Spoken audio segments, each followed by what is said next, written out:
Isang mapagpalang umaga sa bawat isa, tayo'y darako sa pag-aaral ng salita ng Panginoon. Sa oras na ito, ang ating pag-aaralan ay hanguin natin sa mga aklat ni San Pablo sa 2 Korinto, Kabanata 7, talatang 8 hanggang 11. Dito natin makikita yung sinasabi ng Panginoon patungkol sa mga nararanasan natin na mga paghihirap. Sabi niya dito, hindi ko pinagsisihan ang pagkasulat ko sa inyo kahit na nalungkot kayo dahil dito. Nalungkot nga ako nang malaman kong nasaktan kayo ng kaunting panahon dahil sa aking sulat. So may verse 9, ngayon ay nagagalak na ako sapagkat ang kalungkutan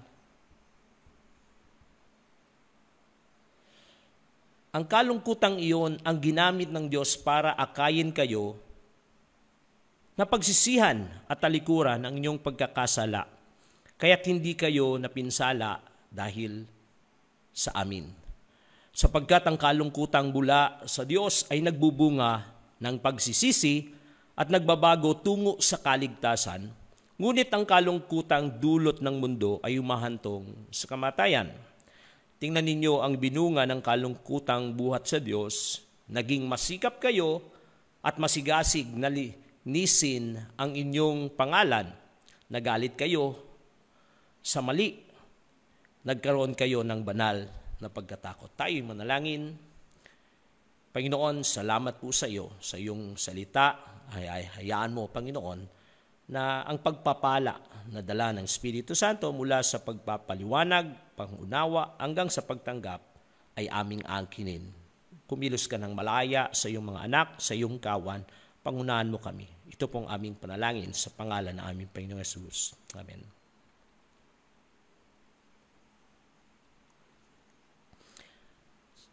Sa kasaysayan ng Corinthians, gusto ko munang ibuod sa atin yung kwento patungkol sa Corinthians para maintindihan natin kung bakit ganito yung sulat ni Apostol Pablo.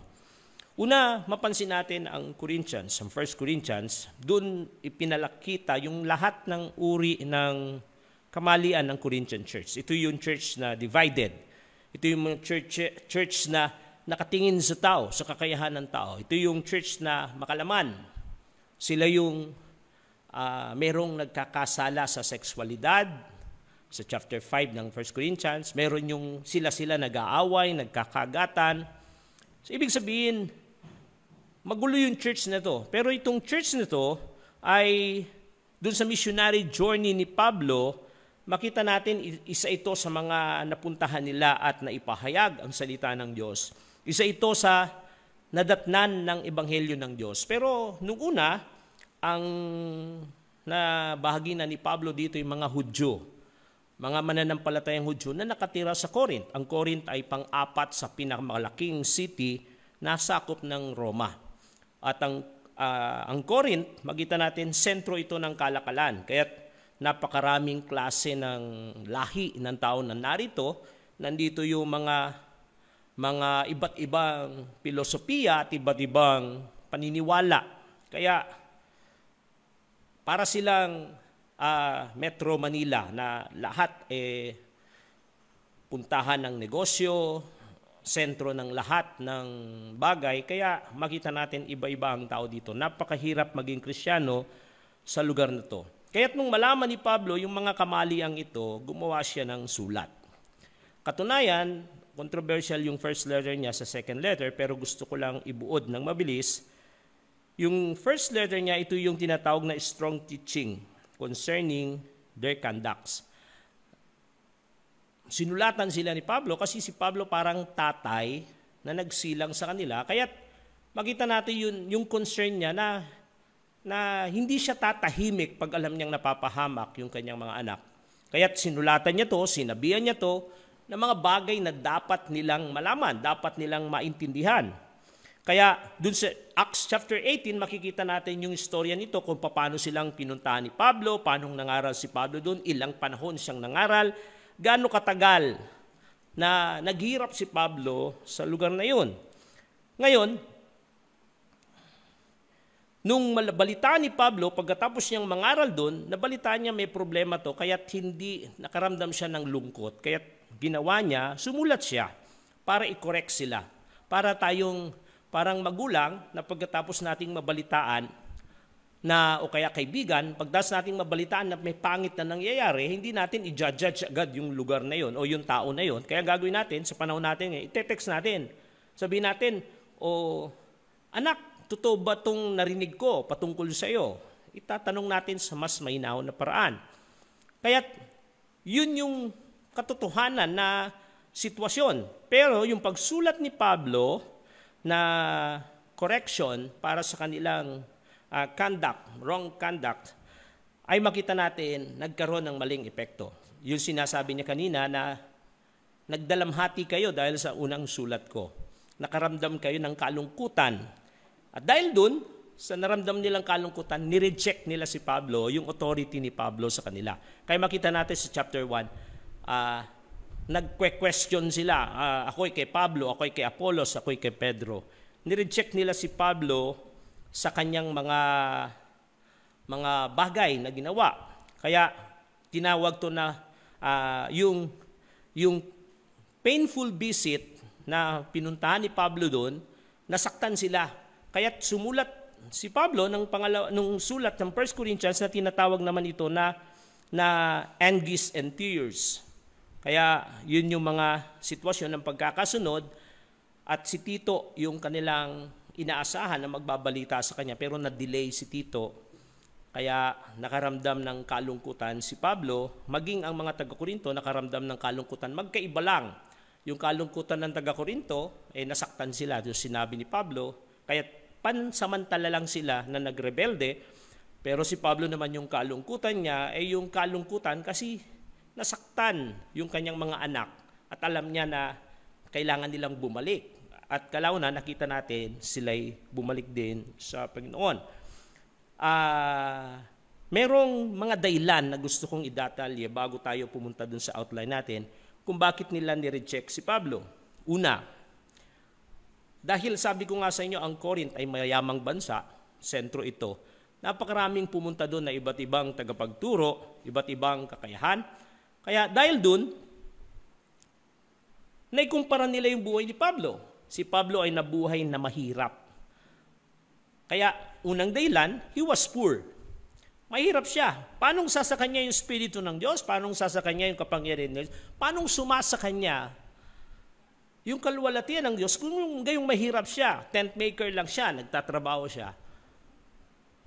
Yun yung naging basihan ng ibang mga sekta, ibang reliyon, ibang leaders na pumupunta sa kanya para sabihin na hindi siya karapat-dapat na leader kasi hindi nakikita yung glory ni Lord sa kanya, glory ng Panginoon, na ang palatandaan ay wealth.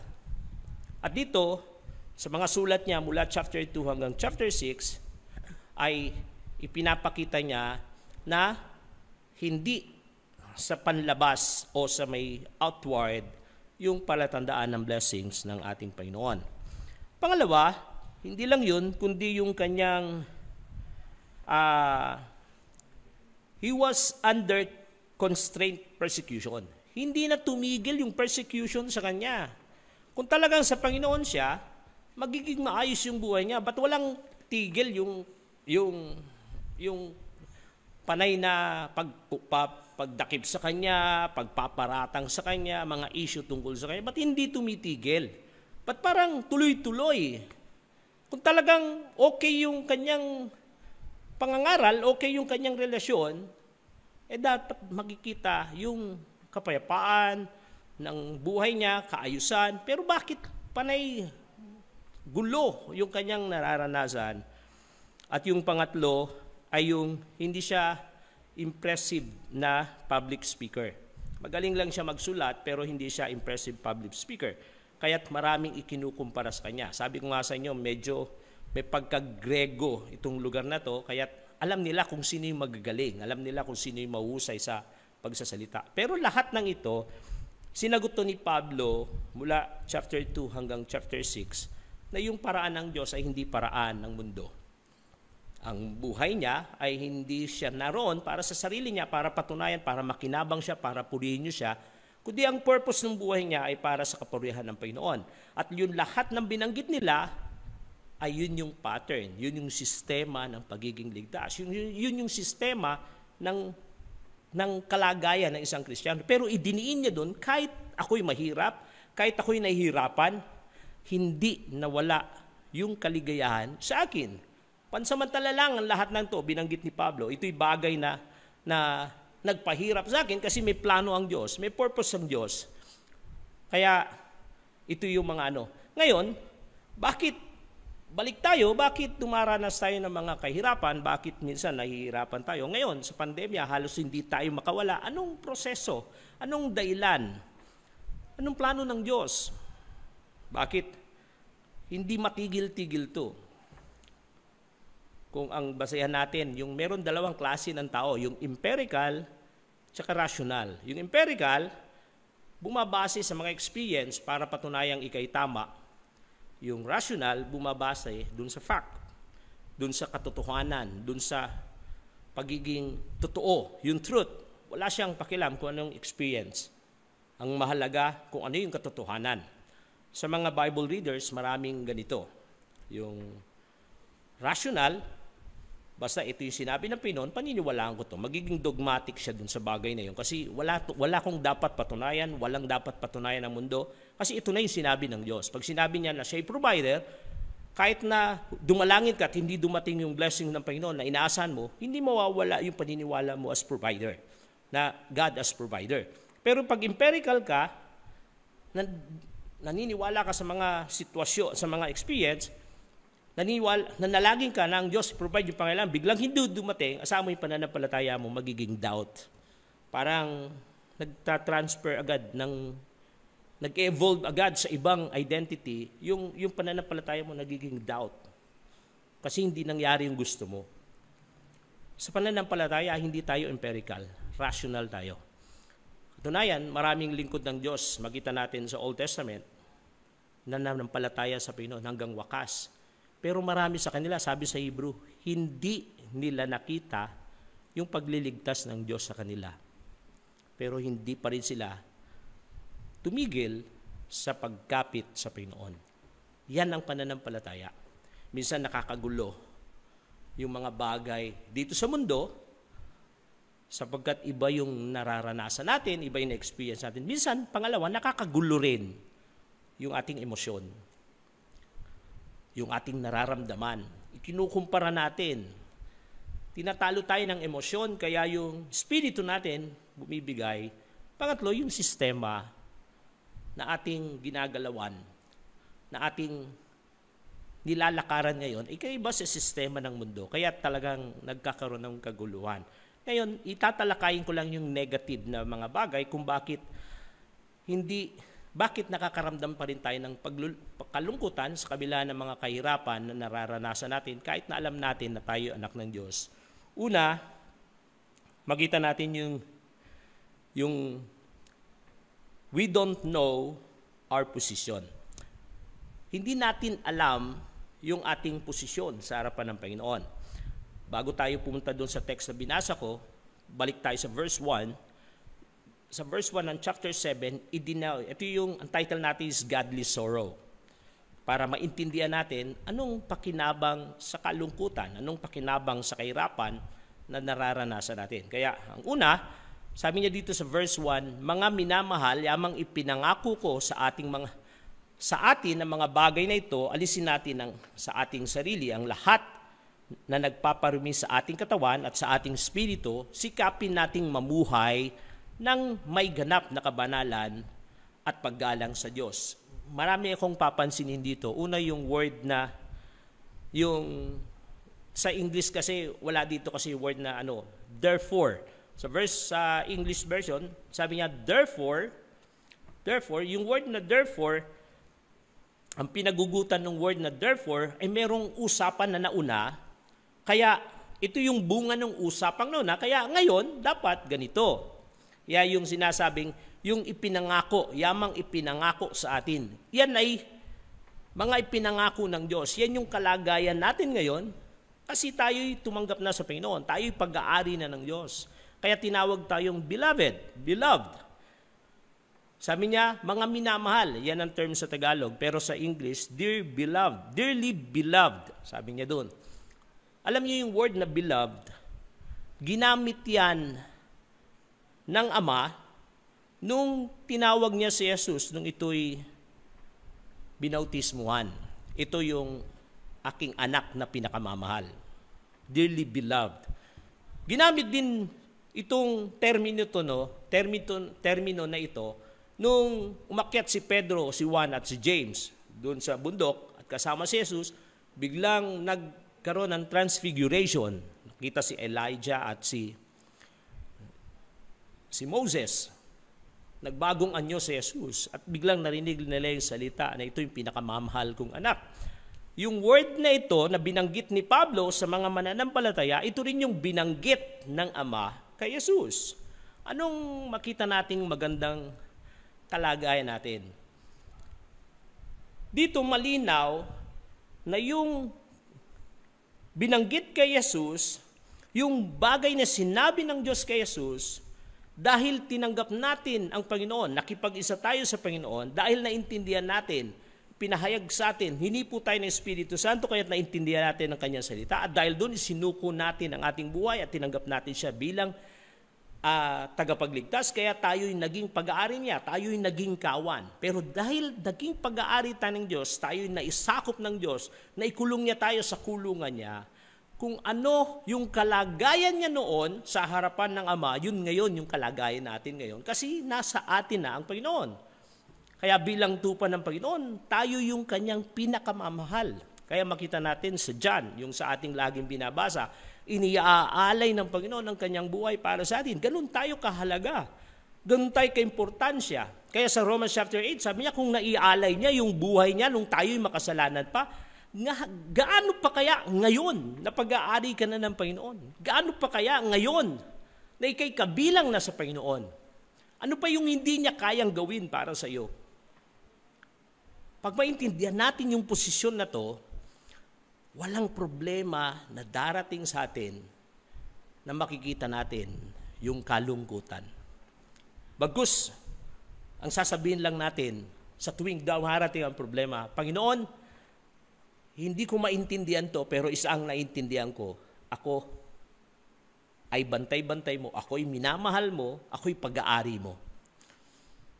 Kapag nawa, ganito yung maging ugali natin sa tuwing may problemang dumarating, tuwing may babalitaan tayong magandang pangit na balita dito sa mundo, tuwing makakarinig tayo ng mga bagay na nakakatakot, lagi natin sasabihin, ano uli ang gagawin ng Panginoon kung bakit niya pinaranas to? Pero parang hindi kalungkutan ng dala, kundi parang excited tayong malaman na ano kayang prosesong gagawin ng Panginoon? Ano kayang gusto niyang mangyari? Na parang hindi sasagi sa isip natin na kawawa tayo. Hindi sasagi sa isip natin na, naku, baka mapahamak ako. Naku, baka maapektuhan ako.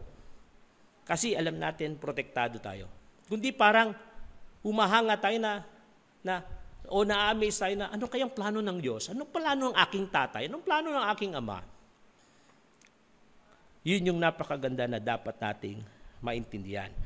Trintransfer ng Panginoon yung kanyang posisyon sa atin. Sa atin. Nakakalungkot minsan na paniwala ng iba. Trintransfer lang ng Panginoon yung kanyang posisyon sa isang tao. Kaya nagpapakilala siya ngayon na siya yung tagapagligtas. Hindi tayo ang tagapagligtas kahit kailan. Na-transfer lang yung ating posisyon dahil tinanggap natin ang Panginoon, pero hindi pa rin tayo ang tagapagligtas. Gagamitin lang tayo, si Jesus pa rin ang tagapagligtas. Wala nang ibang tagapagligtas, maliban si Jesus pa rin. Kaya lang yung kalagayan niya noon, nung nagkatawang tao siya, yun yung kalagayan natin ngayon sa harapan ng ating Panginoon. Sa Ephesians, chapter 4, verse 13, ang sabi niya dito, hanggang makarating tayo sa pagkakaisa ng pananampalataya at sa pagkakilala sa anak ng Diyos at maging ganap sa ating pagkatao ayon sa pagiging ganap ni Kristo. Tingnan nyo meron tayong dahil sa ating pakipag-isa sa Panginoon, meron tayong lakbayin. Ano yung lakbayin nito? Sabi niya dito, dahil sa pakipag-isa natin sa Panginoon, meron tayong lakbayin na yung pagkakilala sa anak ng Diyos at pagiging ganap ni Kristo sa buhay natin. Ito yung Christ-likeness. Kung ibabalik natin sa chapter 1, dun sa kanina, meron siyang binanggit dun sa last part. Sabi niya na dalawang habilin dito. Pagkatapos niya sabihin na ang lahat, sabi niya, alisin na natin. Sabi niya, alisin na natin. Meron tayong gagawin. Alisin na natin sa ating sarili ang lahat ng nakapagpaparumi sa ating katawan at sa ating espiritu. Tapos yung sumunod doon, sikapin nating mamuhay ng ganap na kabanalan sa pangalan ng Diyos. Ang tawag dito sa part na to, yung tinatawag na sanctification.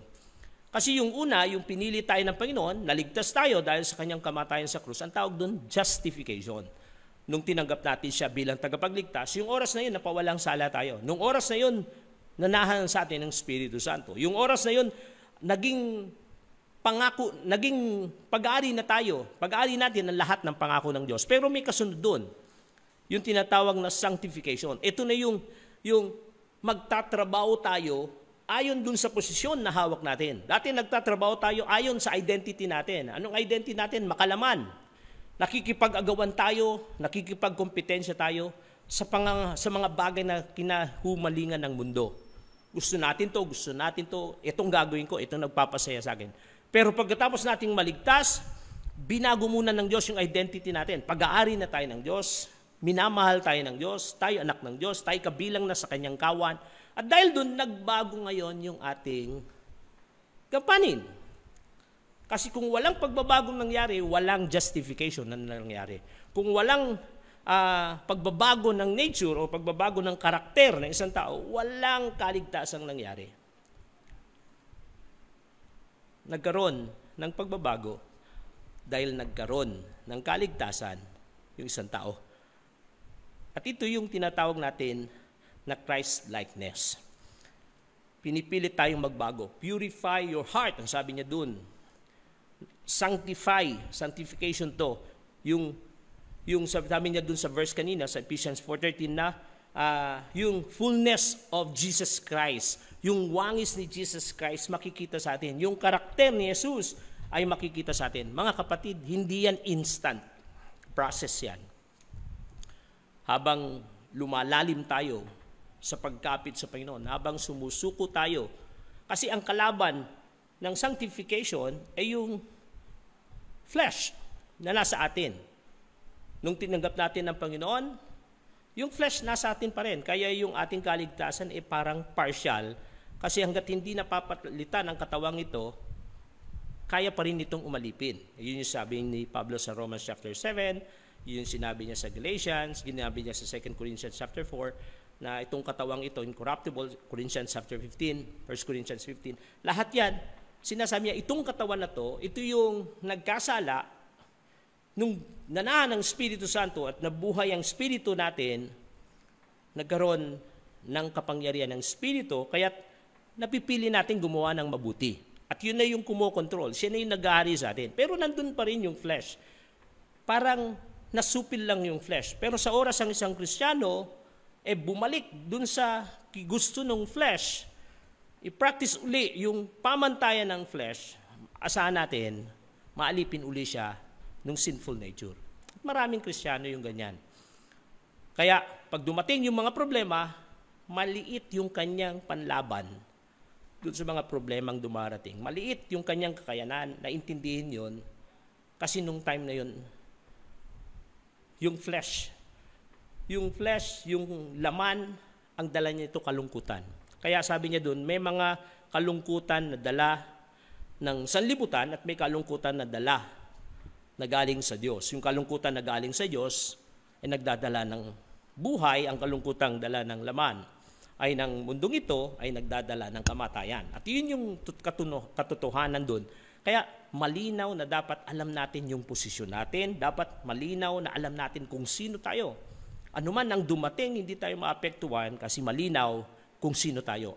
Malinaw yung pangako ng Diyos, malinaw yung ginawa ng Diyos para sa atin. Kailangan lang natin magtrabaho, tumayo ayon sa pagkatawag natin. Para tayong pulis. Pagkatapos maging pulis, nakakita na ba kayo na, minsan tanong ko to nakakita na ba kayo ng pulis na tumatakbo, tumingi ng tulong kasi nanakaw yung kanyang baril o nanakaw yung kanyang pitaka. Pulis na humingi ng tulong kasi binubugbog siya. Wala kayong makitang ganun. Yung pulis, ang siyang naghahabol ng mga ganun. Ang pulis yung lumalaban dun. Siya yung naghahanap ng mga ganun. Hindi siya yung tumatakbo dun. At yun yung bagong posisyon natin. Hindi tayo yung talunan, hindi tayo yung matatakutin, kundi tayo yung nakatayo at nakakaunawa ng mga pangyayaring nangyayari sa kabila ng mundong magulo. Punta tayo sa pangalawa. Nawa, naintindihan natin yung mensahe nung una na ang Diyos natin ay nilagay na tayo sa bagong posisyon, kaya dapat hindi na tayo natatakot anumang sitwasyon na naranasan natin. Pangalawa, sabi niya dito, bakit tayo nakakaramdam ng kalungkutan? Sapagkat we don't know heavenly perspective. May plano ang Diyos para sa atin. At yung plano niya, pagkatapos niyang baguhin yung ating posisyon, binago niya rin yung ating paningin. Binago niya rin yung ating kaisipan. Yung pinag-aralan natin sa Ephesians, makita nun, buksan ang panalangin ni Pablo dun sa last part ng chapter 1, buksan yung mata ng inyong puso. Buksan yung mata ng inyong puso para makita ninyo. Makita ninyo. Kasi may bagong kalakaran. May bagong kalakaran na nakikita natin dahil nagbago yung pananampalataya. At yung perspective na yun, kakaiba na sa perspective natin dati. Parang yung merong isang businessman na mahilig siya sa mga iba't ibang business, napasya siya sa isang basurahan. Nung makita niya yung basurahan, ang business niya ay restaurant, pagkain, nakita niya yung basurahan, sabi niya walang potential dito. Nakita niya yung lugar na parang pinakakawawang lugar. Pero yung isang businessman na ang konsepto niya is about yung mga recycle, yun ang business niya, nakita niya yung lugar na yun napaka-potential. Sobrang potential. Parang yung missionary. Minsan gusto yung mga missionary takot doon sa mga lugar na ayaw ng Kristiyano. Pero alam nyo, parang sa business, mas gugustuhin mo doon. Mas gugustuhin mo sa lugar na yon kasi mas mabili ka doon. Kaysa doon pupunta ka sa isang lugar na puro Kristiyano na, halos kakaunti na lang yung magiging bunga nung paghihirap mo kasi halos naroon puro alam na. Parang ganito yung ibig ko sabihin, yung perspective ng Kristiyano biglang nag-iiba. Nung si Jesus tumingin, sabi niya, nakita niyo yung taniman, hinog na. Sabi nila, malapit na ang gapasan. Pero sabi ni Jesus, sa inyo, malapit na, pero ako sinasabi ko, ngayon na yung gapasan. Kulang ng manggagawa. Doon tumingin si Jesus, doon sa nung sinabi kay Jesus na patay na si Lazaro. Iba na naman yung perspektibo ni Jesus. Sabi niya, kaya namatay si Lazaro para maluwalhati ang Diyos. Nung may lalaking bulag na pinanganak, tinanong ng mga alagad, iba yung perspektibo ng mga alagad, kaya yung bulag kasi makasalanan ng mga magulang niya. Pero ang tinanong si Jesus, iba yung perspektibo niya. Mga kapatid, tayo'y mga mananampalataya. Tayo'y may makapangyarihang Diyos, tayo'y nasakop ng pangako ng Diyos. Kung hindi sasabay yung ating pananaw dun sa ating pananampalataya, dun sa ating posisyon, maghihirap din tayo sa kalungkutan na dinadanas ng pangkaraniwang tao. Pero dahil dun sa ating kalagayan, dahil sa ating pananampalataya, iba yung perspektibo natin. Dito lang sa pandemya, isa nag-uusap kami nung isang kasamahan kong engineer. Tinalakay namin ano yung binulot ng pandemya. Hindi lang puro negatibo ang dala ng pandemya. Katunayan, napakaraming bagay na hindi kaya ng gobyernong solusyonan ang nasolusyonan ng pandemya. Halimbawa, yung karumihan ng mundo, yung pagkasira ng ozone layer. Katakot-takot na batas ang ginawa. Yung pagsusunog, kailangan ipakmakulong. Yung ginawang batas siya, may penalty na. Pag nahuli kang nagsisiga, parurusahan ka. Pag wala kang segregation ng basura, hindi kukunin yung basura mo, may penalty pa yan pag nakitang nagtapon ka ng basura. Katakot-takot na batas ang ginawa para ma-preserve yung earth. Pinagbawal yung paggamit ng mga mataas ang lead. Kaya pinace out yung mga sasakyan na may mataas na lead. Ang daming programa na ginawa sa mga pabrika, yung mga nilagyan ng restriction. Pero ang tanong, lamig ba nila yung mundo? Hindi. Pero ngayon, yung pandemya, magdadalawang taon pa lang yung pandemya, makita nyo ang laki na ng pagbabago ng mundo. Saglit lang. Yung pinuhunanan ng pagkalaki-laking pondo, hindi nagawa. Pero nung dumating yung pandemya, nagawa ng pandemya. Ako nakikita ko ang pandemya, ang dala niya ay mahabang buhay. Kasi dumami yung naging health conscious, dumami yung layo sa bisyo, natigil yung mga lugar na punong-puno ng bisyo. Dati gabi-gabi, lasing yung taong darating, yung mga tao walang tigil sa paninigarilyo, pero ngayon maraming tumigil sa paninigarilyo, maraming nagbawas ng kanyang paninigarilyo dahil ang daming nagsasabi doon na madaling tamaan ng COVID, yung mga chain smoker. Pagdating sa pamilya, pinipilit ng mga DSWD na ayusin yung mga pamilya, pagkaisahin yung mga pamilya, katakot-takot na kasuhan, na issue ng pamilya, mag-asawang nag-aaway, mga anak na pinapalo. Ang daming mga issue na hindi ma-solve ng gobyerno. Pero dahil sa pandemya, makita natin, nagkaroon ng bonding yung family, nagkaroon ng laging pagkikita, nagkaroon ng mas malalim na ugnayan, nagdiskarte yung mga pagdating sa kalusugan, naging health conscious yung tao. Maraming kumakain ng gulay, maraming nagtitake ng vitamins. Pagdating sa pangangaral ng salita ng Diyos, makita nyo, dati-rati ang pinapangaralan mo lang, mga miyembro mo. Pero ngayon, nagkalat yung mga sermon sa internet.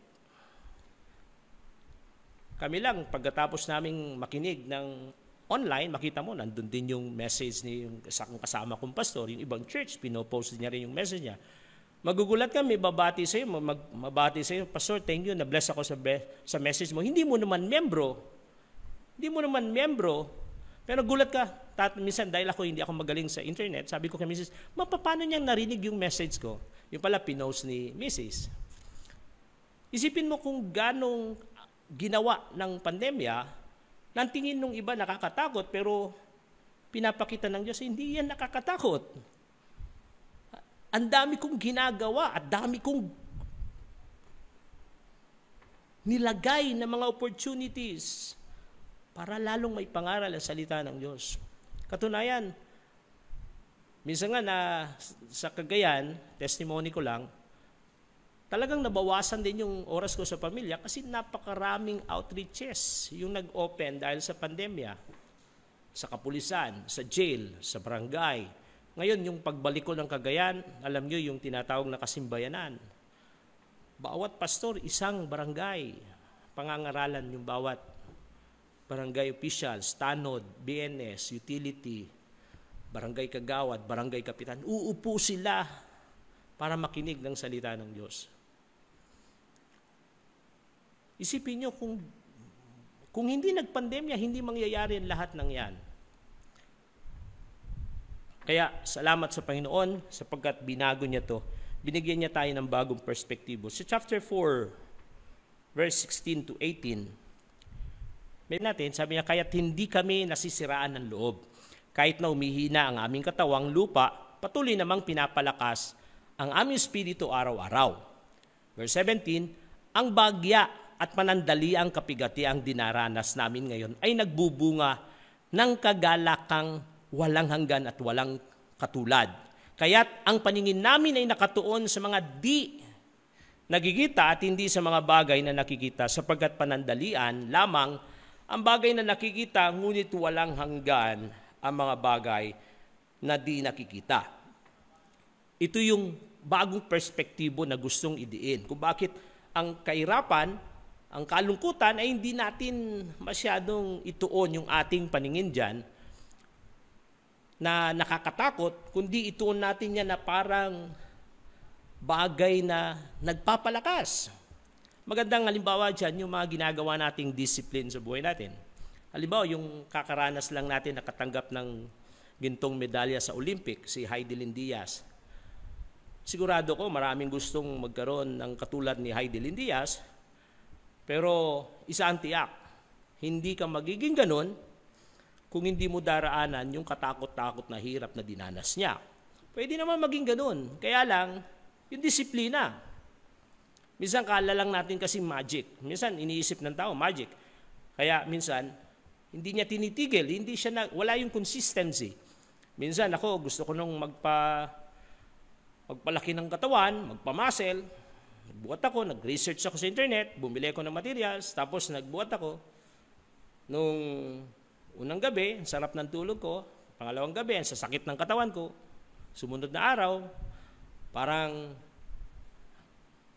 nararamdaman ko yung iba't ibang sakit. Hanggang kalaunan, parang sabi ko, parang istorbo na to. Parang hindi ko naman nakikita. Parang pagtitingnan mo lagi sa salamin, parang hindi naman lumalaki. Kaya kalaunan, titigil ka.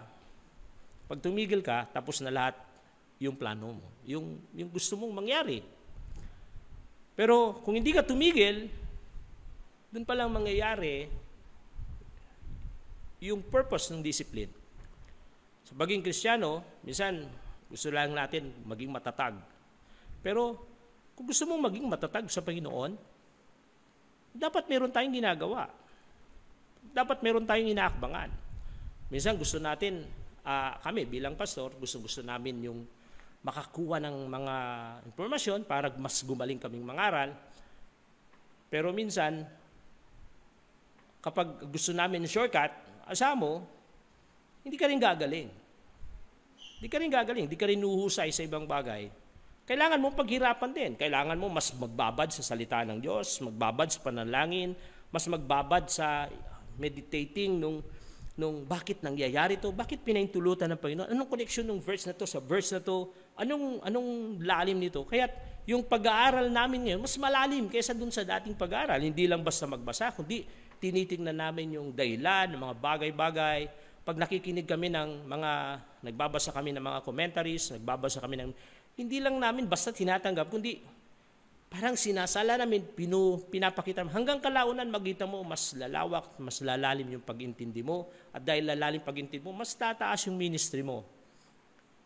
Ganon din sa athletes. Makita natin, yung training na ginagawa nila, hindi sila gagaling ng ganun kagaling kung walang tuloy-tuloy na paghirap. Kaya sabi ni Pablo doon sa chapter 4, na sabi niya, yung kahirapan, blessing.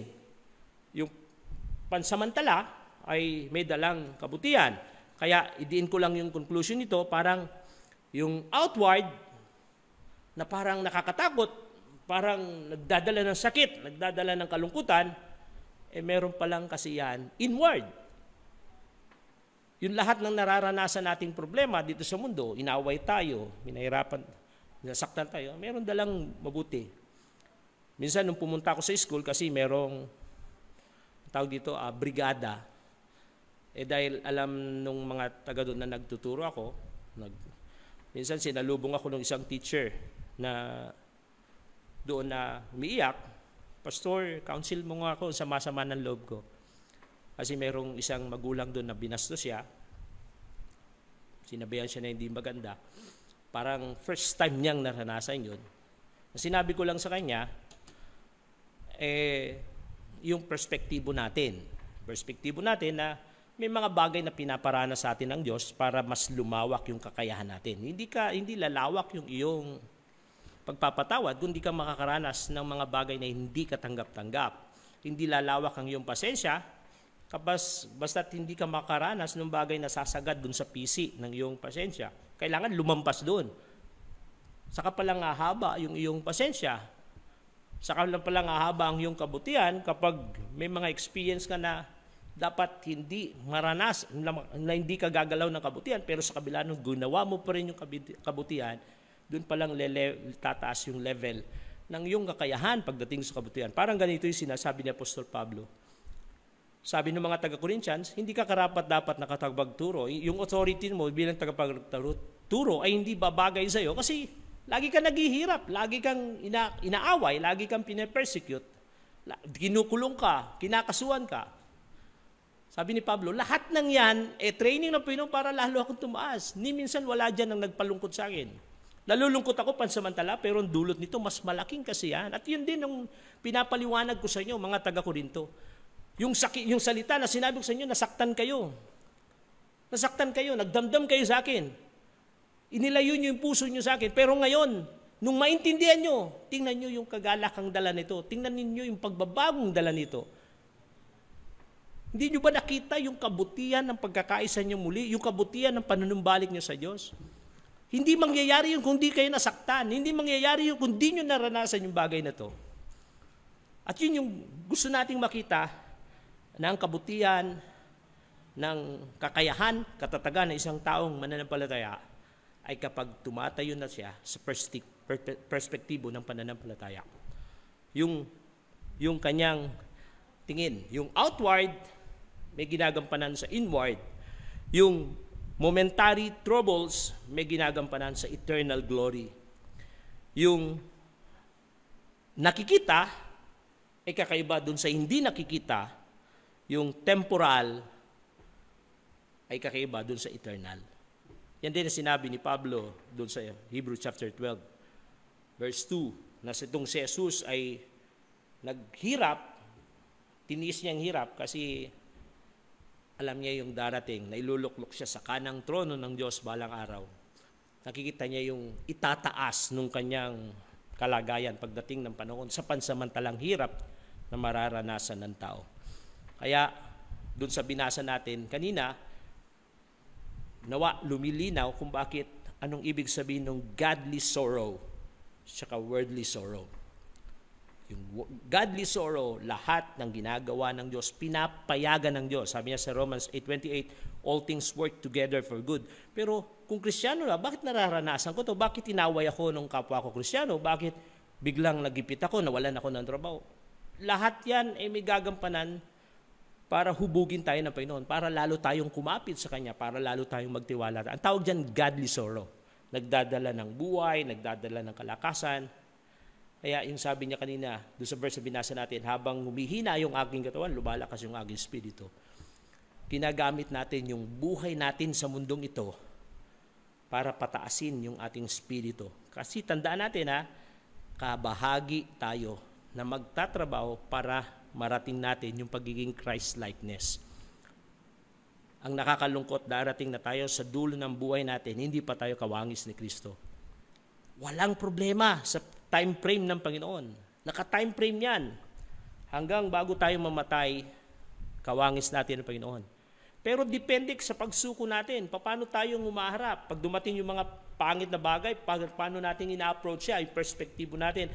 Paanong paraan natin tinatanggap ng yun para ma-transfer yung strength ng spirit, para ma-transfer yung kahirapan na yun para dun sa strength nung pananampalataya, yung kalakasan ng pananampalataya. Pag walang nagko-convert nung ating mga paghihirap para sa konsepto ng paraan ng Diyos, pamantayan ng Diyos, hindi tayo tatatag, hindi tayo lalakas, hindi nadidevelop ang spirito. Ang kalugihan ng katawan ay kataasan ng spirito. Magkalaban yan lagi. Sabi niya dun sa panghuli na ating pag-aaralan, kanina nakita natin yung kaibahan nung una na yung ating posisyon, yung ating kalagayan ay binago na ng Panginoon, nakatayo na tayo sa mataas na level, kaya mismong kalungkutan, hindi natin siya nakikita ang kalungkutan. Pangalawa, yung perspektibo natin, paano tayong tumingin, ay kakaiba na. Hindi na siya katulad ng iba. Ibig sabihin, takot na yung buong mundo, ikaw hindi pa takot. Kasi iba yung kinakatayuan mo sa kinakatayuan nila. At yung pangatlo, ito yung We don't know New Covenant system. Ito na yung sistema. Kaya minsan nalulungkot tayo kasi yung sistema nung New Covenant, hindi natin naintindihan. Tinalakay ito sa chapter 4. Yung lahat, pansin niyo, bumabalik ako sa chapter 1, chapter 2, chapter 4, chapter 6. Kasi ganito yung contextual na pag-aaral ng salita ng Diyos. Hindi yung dadampot lang tayo ng isang salita, pagkatapos i-conclude natin.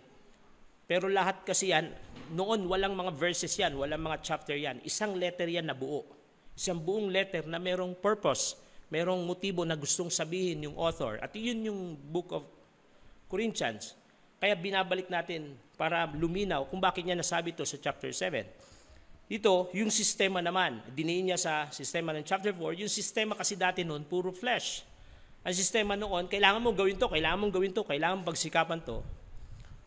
Walang masama na magpursige ka sa sarili mo. Ang masama, kaya mo ginagawa yun para sa iyo. Para sa kalwalatian mo. Para sa karangalan mo. Kaya mo ginagawa yun para meron kang patunayan na magaling ka kaysa sa iba. Itong mga talatang ito, ito'y tumutukoy dun sa ginamit na sandata ng mga critics ni Pablo. Kasi yung critics ni Pablo, sinabi niya, mahirap yan. Kaya, ba't yung pinaniwalayan? Naghihirap yan. Laging pinapersecute yan. Hindi yan magaling magsalita. Kung titingnan nyo yung lahat ng kanilang critic patungkol kay Pablo, puro may kinalaman sa system ng flesh. Sa system ng Old Covenant. Yung Old Covenant, nilagay yung pattern, ito yung law, gawin mo to. Pero sayin mo yung sarili mo na wag magkasala dito. Pero sayin mo yung sarili mo na makuha mo yung reward.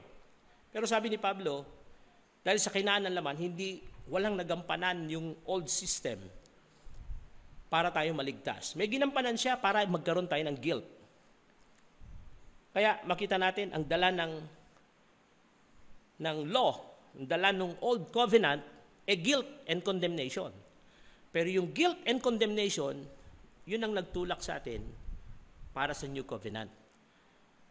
Pag dumating yung New Covenant na hindi natin naramdaman yung guilt at condemnation, imposibleng yakapin mo yung New Covenant. Kaya lang tayo lumalapit sa Panginoon, nakita natin wala tayong pag-asa. Nakita natin hindi natin kayang magbago. Nakita natin hindi natin kayang mabuhay ng matatag. Sa panghuli nating tinalakay, sa pansamatalang naputol tayo, pero ngayon makita natin yung huli, yung tinatawag natin na we don't know New Covenant system. Yung system natin ang bago. Gusto kong bumalik sa pagiging kawan. Dati nabubuhay tayo sa sarili natin, naghahanap tayo ng sarili natin pagkain. Saan natin gusto pumunta, doon tayo pumunta. Pero nung pinili tayo ng Panginoon, sinakop tayo ng Panginoon, naging pag-aari tayo ng Panginoon, pag titingnan natin yung pamantayan natin sa kawan, sa Romans, sa Psalm 23, sa John 10, makita natin ang bida na walang iba kundi ang Panginoon. Hindi na bida ang lupa. Hindi na bida ang bawat isa, yung kakayanan. Kundi lahat. Yung provider natin, walang iba kundi ang ating pastor, yung ating protector, yung ating guide, yung ating leader, yung lahat ng yung restorer natin, makita natin walang iba kundi siya na. At yun yung bagong sistema. Hindi tayo nabubuhay sa ating lakas, sa ating kakayanan. Sa tuwing darating mga kapigatian, pag tinignan natin sa konseptong ito, sa sistema nito, pag dumating yung kalungkutan o problema, yun yung panahon na darating ang Panginoon para dagdagan niya yung lakas niya para sa iyo. Kaya sabi ni Pablo, ito yung nakita ko, nung nanalangin siya ng 3 beses tungkol sa kanyang karamdaman, sabi niya, mas lumalaki yung biyaya dahil sa Panginoon. Habang ako'y mahina, mas lumalakas sa Panginoon. At yun yung bagong sistema. Hindi na yung lakas natin ng bida, kundi yung lakas na ng ating Panginoon. Kaya mga kapatid, hindi natin kaya, hindi natin dapat makipaglaban at patunayan sa Diyos na malakas tayo. Ang kailangan natin ay sumuko ng lubusan sa Diyos at gamitin yung kanyang lakas at yung kainaan natin ay siyang magdudulot at magdadagdag ng kakayahan ng Diyos para mapagtagumpay natin sa mga Panginoon, anong plano mo sa akin? Sa tuwing hindi natin kaya gumawa, gumalaw, doon palang gagalaw ang Panginoon. Nakita natin sa buong kasaysayan, ang lahat ng lumapit sa Diyos at nakatanggap ng malaking tulong ay yung mga taong wala nang kakayahan para gumalaw sa sarili niya. Yung babae binudugo, sabi niya, naubos niya ng lahat ng kayamanan, kaya doon palang tumubo yung kanyang pananampalataya na ang Diyos lang may kakayahan para siya maligtas. Kaya dito yung abilidad natin, kailangan natin isuko para yung abilidad ng Diyos ang maranasan natin araw-araw. Yung pagtitiwala natin sa Diyos. Gusto ko tingnan ulit yung minsan ang message ko, yung beatitude. Doon sa beatitude, binanggit yung mga sitwasyong hindi maganda. Mga naghihirap, mga nahapis, nauuaw. Lahat yun kaawa-awa sa mundo nito. Dahil sa flesh. Dahil yung lahat ng pangailangan mo, kaya ka nauuaw, kaya ka nagugutom, kaya ka nahapis, dahil doon sa sitwasyon mo sa flesh, dahil sa sitwasyon mo sa mundo nito. Pero sabi niya, the same. Kapag yun yung nararanasan mo dahil sa pangailangan mong spiritual, dahil sa pag-desire mo sa Panginoon, kaya ka nagugutom dahil sa Panginoon, kaya ka nahapis dahil sa pagsunod mo sa Panginoon, kaya ka pinapersecute dahil sa pananampalataya mo sa Diyos. Sabi niya, ikaw ang pinakamapalad. Hindi ikaw pinakakawawa. Pero sa sistema ng mundong ito, ikaw ang pinakakawawa. Pero sa sistema, sa spiritual, ikaw ang pinakamapalad. Kaya makita niyo, nagiging mapalad tayo pag dumarating ng kalungkutan, pag dumarating ng problema. Kasi yun yung opportunity natin para sabihin natin sa Panginoon, Panginoon, sumusuko ko sa iyo, tulungan mo ko yung mangyari sa akin, yung magandang plano para sa iyo. Pagtitiwala, mag-ask. Gusto ng Diyos sa lahat ng ating paghihirap, sa lahat ng ating may convert para sa crown. At yun sinasabi dito sa text na binasa natin, na yung kalungkutan ng mundo ito nagdadala ng kamakayan. Pero ang kalungkutan dahil sa Panginoon, ay nagdadala ng buhay. Marami pang gagawin ng Panginoon sa atin, pero hindi yung mangyayari kapag hindi darating yung mga bagay. Hindi maganda na tayo ngayon ang maggagalaw na natin na hindi naman nakakagala. Ay, kailangan natin malungkot. Hindi ganoon. Sa mata ng mundo, parang malungkot. Pero yung kalungkutan na yun, sabi ni Pablo doon sa kanyang experience, nagdala ng kasiyahan, nagdala ng kagalakan. Isipin mo, kung yung kalungkutan ay nagdadala ng kagalakan sa iyo, anong bagay sa buhay mo magdadala ng kalungkutan? Nakita po ba natin, kung yung mga pangit na bagay ay nagdadala ng kagalakan sa iyo, anong bagay magdadala ng kalungkutan sa iyo? At yun yung bago natin kalagayan sa buhay.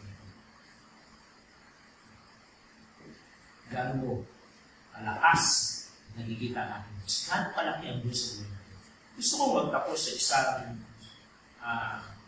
sitwasyon na para mas naiintindihan natin. Pagka yung bundok, nilapit natin yung bundok sa atin, tatakpan ng bundok ang lahat ng bagay na pwede natin makita. Pero pag ang bundok inilayo mo sa'yo,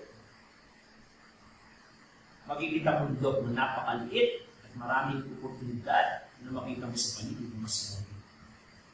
Mga kapatid, parang ganyan ang problema.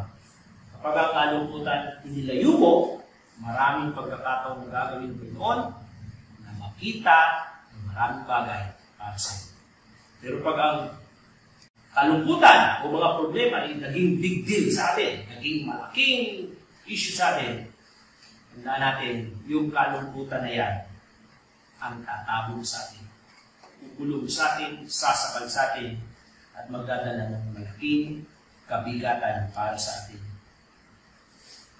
Kaya, dapat walang pwede nang makasakit sa atin. Kasi tayo yung mga anak ng Diyos, naghirap ang Panginoon para sa atin. Sabi niya na pagpagbayan mo ng lahat ng bagay, kailangan lang natin tumayo, kailangan natin bumangon, kailangan natin lumaban, tumayo sa perspektibo na ating kalagayan, sa posisyon na ating kinakatayuan, sa sistema na gusto ng Diyos para sa atin. Mahal tayo ng Panginoon at iniandaan ng Panginoon lahat ng bagay. Kaya sa oras na ito, iniinig ko ng bawat isa, suriin natin ang ating buwan. Paano tayo lumalaw sa gitna ng kahirapan? Paano tayo binabasa ng mga kapitbahay natin, kakilala natin? Paano tayo mag-react sa mga negatibong bagay? Paano lang nakikita yung pananampalataya natin sa pamagitan ng ating mga desisyon, sa ating pamagitan ng ating mga salita? Natatakutin pa rin ba tayo? Ipapahayag ba tayo ng kalungkutan sa ibang tao? Kawalan ng pag-asa? O dahil sa atin, nagkakaroon sila ng pag-asa, dahil sa atin, umuuling. Nakikita nila yung kakayahan, na meron palang kakayahan dun sa kawalan. Nawa, ito yung ating pangarap. Ito yung ating karanas. Magagawa lang natin ito kapag ito'y nasa sa buhay na natin. Bilang kawan, bilang bayan ng Diyos, ang bida, walang ibabaw ng Diyos. Hindi pwede nang maging bida ang lupa, kasi ang lupa ay nagiging dahilan lang para makita yung kakayahan ng kanyang gusto. Protektado tayo sa pagiging tao. Kailangan natin magpasakop sa Panginoon. Kailangan natin magpumala sa Panginoon. Tayo tumayo ka tayo ng langit. Aming Panginoon, salamat po sa iyo. Sa iyo po namin tinataas ang lahat ng oras ito at muli namin na sa gitna ng mundo ito, marami kang ginagawa at pinapaintulutan para sa amin. Dalangin po namin hindi kami maapektuhan ng katulad ng pagka-apekto sa mundo ito, ng mga taong hindi nananampalataya sa iyo. Pag gusto ipakita mo sa gitna ng aming mga kasambahay, sa gitna ng aming mga kapitbahay, ng aming mga kakilala, iba ang pagiging tupa mo. Ibang-iba ang pananaw, ang kaisipan, ang pamantayan, ang kinatatayuan ng taong nagpabilang sa iyo, ang taong nagpasakop sa iyo. Tulungan niyo kami na makita, Panginoon, ang kabutihan ng dala ng iyong sistema, kailanman hindi kami kayang apektuhan mga bagay na gawa ng panlabas na kalagayan sapagkat ang aming kalakasan ay mula sa loob, Panginoon, mula sa iyong kapangyarihan, mula sa iyong kalakasan at hindi sa aming kalakasan. Kaya dinadalangin po namin iyong paglukop sa amin, muli palakasin mo ang bayan, muli tulungan po kami sa mga karamdaman namin nararanasan, sa mga problema namin nadadaanan, Panginoon. Panginoon, sa kahirapan man, maging sa karamdaman, maging sa mga relasyon na nagkakaproblema, Panginoon, itinataas namin lahat ng ito sa iyo. Naway maging kalakasan namin ang lahat ng ito dahil sa pagtitiwala namin sa iyo. Ito po ang aming panalangin sa pangalan ng anak ni Jesus.